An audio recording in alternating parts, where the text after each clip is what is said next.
সম্মানিত উপস্থিতি সাংবাদিক বিন্দু, আজকে যে বিষয়টা নিয়ে আমাদের এই বিক্ষোভ সমাবেশ হয়েছে,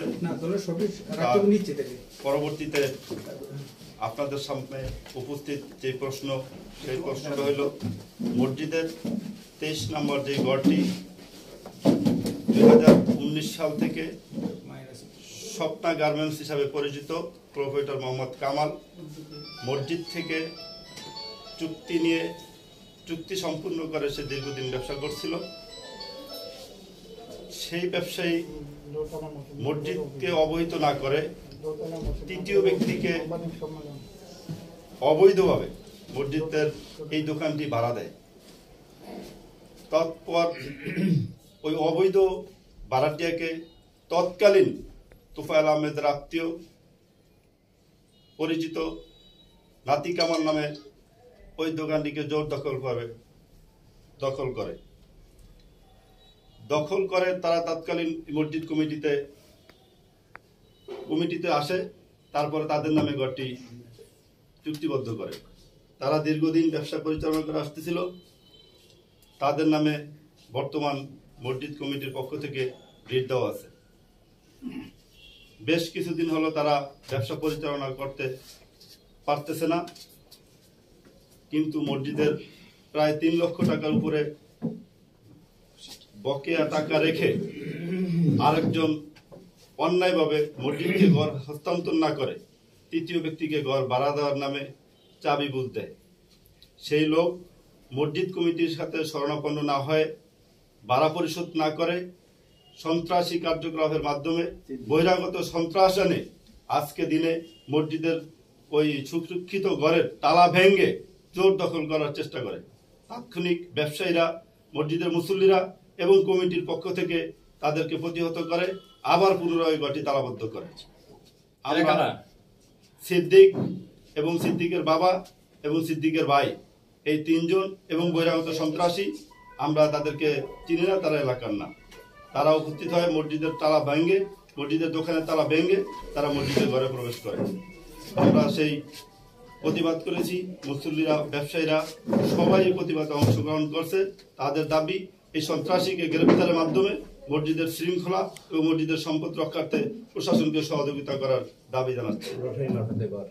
এবং আমাদের একটা রেজুলেশন আছে এবং সিদ্ধান্ত আছে যে মসজিদের ঘর কোনো ব্যবসায়ী যদি করতে না চায়, অপারগ হয়, তিনি মসজিদ কমিটির কাছে ঘর হস্তান্তর করবে।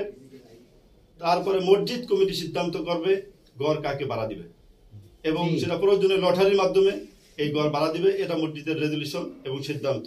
এবং প্রত্যেক দোকানদারের চুক্তিপত্রে এই ধরনের চুক্তি এবং শর্ত লেখা আছে, কিন্তু সেই চুক্তি এবং শর্ত ভঙ্গ করে মসজিদের জমি এবং দোকান জোরপূর্বক দখলের চেষ্টা করছে। আমরা তাকে আইনের আওতায় নিয়ে তার বিরুদ্ধে ব্যবস্থা গ্রহণের জন্য জোর দাবি জানাচ্ছি আপনাদের মাধ্যমে। এক মিনিট, এই যে আজকে ঘর দখল করছে, আপনারা কি এই ব্যাপারে কোনো থানায় লিখিত অভিযোগ করছেন? আমরা সাথে সাথে বাংলাবাজার ইনচার্জ আমাদের সাথে যোগাযোগ করছে এবং উপস্থিত হয়ে দুনো পক্ষের কথা শুনছে। আগামীকালকে তাদেরকে বলছে কাগজপত্র শো করার জন্য, কি অধিকারে আজকে দোকানে প্রবেশ করলো, এবং আমাদেরকে বলছে আপনাদেরকে আগামীকালকে উপস্থিত থাকার জন্য আগামীকাল সকাল 10টায়।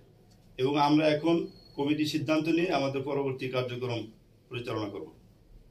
ধন্যবাদ। আচ্ছা, একটু প্রশ্ন আছে, এই ঘরটা কার ছিল? কার ঘরটা কে দখল? মসজিদ কমিটি না, মূলত ঘর হলো মসজিদের, মসজিদ কমপ্লেক্স। অনেক ঘর থাকার কারণে মসজিদ তো আর ব্যবসা করে না, ব্যবসায়ীদের কাছে ঘর ভাড়া দেয়। সেই হিসাবে পুরনো ভাড়াটি হলো শাহজালাল দারোগা। আমরা বর্তমান এই কমিটি আইসা পরিচালনা করে দেখছি যে শাহজালাল দারোগা নামে এই ঘরের ডিড বর্তমানে আছে। আমরা তাকে ভাড়াটি হিসাবে চিনি। 3 লাখ 3.5 লাখ বাকি। তার ভাড়া কি সম্পূর্ণ পরিশোধ? না, তার ভাড়া পরিশোধ নেই। কয় টাকা বাকি তার কাছে? তার এবং তার ছেলের আরেকটি ঘর আছে, তারাও একই টাইমে এই ব্যবসা পরিচালনা বন্ধ করে, দোকান বন্ধ করে রাখছে। 2টা ঘরে প্রায় 3.5 লক্ষ টাকার অধিক ভাড়া বকে আছে। এই ব্যাপারে মসজিদ কমিটি কোনো ব্যবস্থা নিয়েছে? তাদেরকে বহুতবার বলা হয়েছে যে আপনারা ভাড়া পরিশোধ করেন, মসজিদ থেকে ডিড নেন, ডিড নবায়ন করেন, আপনারা ব্যবসা করেন। লিখিত কোনো নোটিশ দেওয়া হয়েছে তাদেরকে মসজিদ কমিটি? হ্যাঁ, তাদেরকে ফোনে বলা হয়েছে, তারা আসে নাই। তাদের পক্ষ থেকে তার জামাইকে পাঠাইছে গুফরান ভাইকে, সে এসে হিসাব পরিচালনা করে গেছে, বাকি টাকা কত সেটা জানিয়ে গেছে, কিন্তু অর্ধ পর্যন্ত তারা মসজিদকে হ্যান্ড ওভার করে নেয় এবং ভাড়া পরিশোধ করে নেয়। তাদের মালামাল কি এখনো সুরক্ষিত আছে? আমরা তাদের মালামাল সুরক্ষিত রাখার জন্য মসজিদের পক্ষ থেকে তাদের তালার পরিবর্তে আমরা আরো 3টা তালা মারছিলাম, যাতে মসজিদের এই দায়িত্ব নেওয়ার জন্য কোনো লোক যাতে তার মাল ক্ষতিগ্রস্ত না হয়, চুরি করে না নিতে পারে। কিন্তু তারা আজকে সেই তালাও ভাঙ্গিয়া তারা মসজিদের এই দোকানে ঢুকছে, মাল এখন তাদের ঘরে আছে। আচ্ছা, আপনার একটু পরিচয়টা। আমি এই মসজিদ কমিটির একজন সদস্য। আপনার নাম? আমার নাম মোহাম্মদ আলামী।